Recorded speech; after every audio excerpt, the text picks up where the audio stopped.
Hi, I'm Jullian from Broadway Camera, BroadwayCamera.com, here with another exciting product from our friends over at DJI.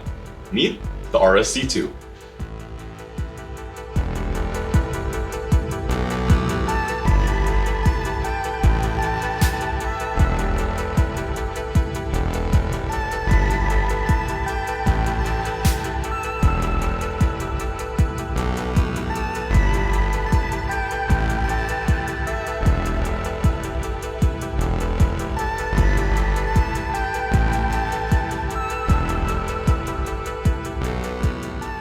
This is DJI's new RSC2. It's like the RS2, but the smaller, lovable, younger brother. They have a lot in common, but this is a much smaller package. If you want a better look at the RS2, I have a video about it here on our channel, but in this video I'm going to compare the two models and let you know which one's right for you. First, let's have a look at what comes in the package. The dual-layer camera mounting plate that is both Manfrotto and Arca-Swiss compatible. The tripod/extended handle. The lens support, all the different camera control cables, USB-C charging cable, and the RSC2 gimbal. That's all there is to it. There are no detachable handles this time around.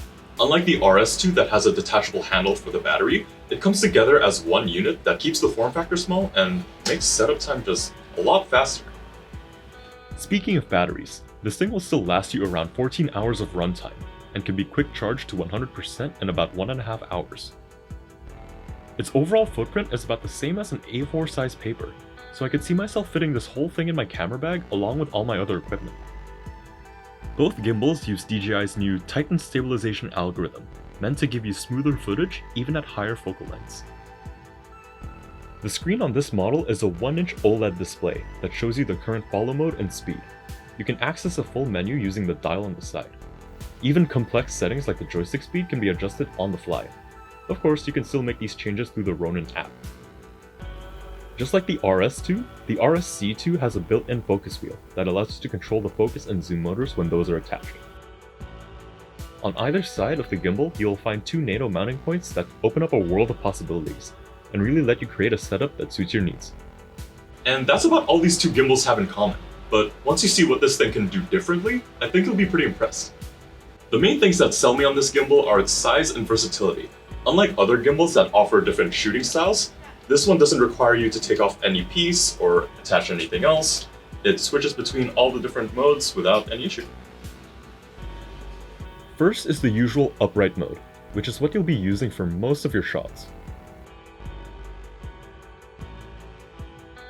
Then there's flashlight mode, which gets a bit of extra reach and can fit through cramped spaces. For your low angle shots, you have 2 options. You can flip the gimbal over and use it in underslung mode, or you could release the neck and fold it halfway down to use the gimbal in briefcase mode. Both of these modes have their strengths, but I personally prefer using it in briefcase mode. It just feels a bit more natural to hold, especially when I'm trying to move around a lot. With the neck in this folded position, you'll have access to the last mode, which is portrait. Portrait? For video? Sounds crazy, right? But once you see it, especially if you create content for mobile, you'll notice how valuable this is to have. I had a very pleasant experience shooting with this gimbal. I didn't have to think too hard when I was switching between the different styles.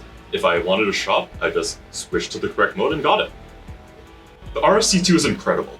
It fits nicely into that small to mid-range gimbal market, but also handles larger cameras like the Panasonic S1H with a 24-70 lens, which is crazy. So if you're a solo operator and want complete creative freedom when you're filming, then definitely consider the RSC2 for your next gimbal. Once again, I'm Jullian with Broadway Camera, BroadwayCamera.com, and thank you for watching.